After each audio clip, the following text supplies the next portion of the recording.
Grace!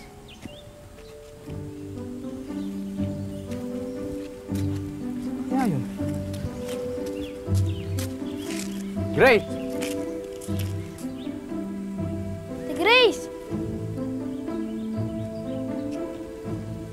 Ate Grace?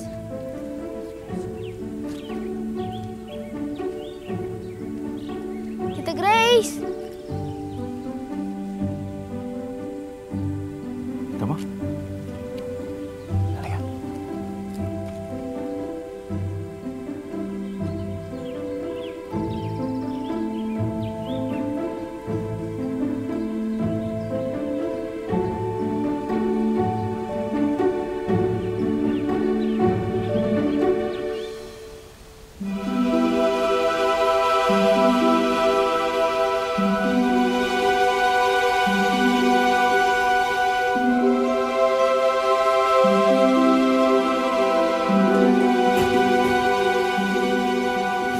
Jojo, huwag titingin lang. Bakit, Daddy? Ano po yun? Tingin ko rito. Takpan mo yung mo para fair. Ayun.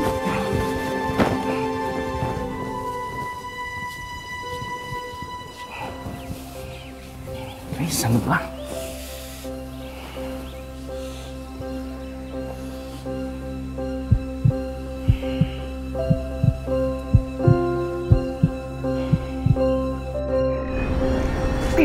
Ano? Okay na, okay na.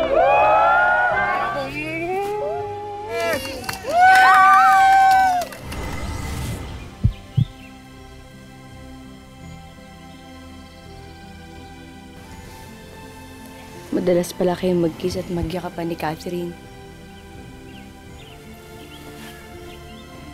Na naman. Pinasa mo na naman memories ko.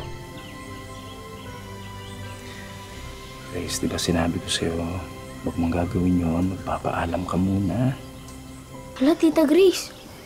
Ulit. Sorry. Naramdaman ko kasi na ang lakas ng kaba ng dibdib mo, kaya gusto ko malaman kung bakit. Yung ginawa mo is an invasion of privacy. Huwag mo na uli gagawin yun, ha? Papaalam ka. Sorry. Okay. Pero, Daddy, di po ba parang invasion of privacy na rin po yung nagawa natin kasi nakita po natin siyang nakaubad kanina eh. Oo nga. Tama nga pala si Doy. I'm sorry. I'm sorry kung ginawa ko yun, ha? Kasi hindi ko naman sinasadya eh. Hinahanap ka kasi namin. Worried na worried kami. Tapos nakita namin. May maliwanag na ilaw dito. Nakita namin. Kaya pumasok kami. So, okay, mabuti pa ganito na lang. Magbihis ka na lang. Hintayin ka namin sa labas.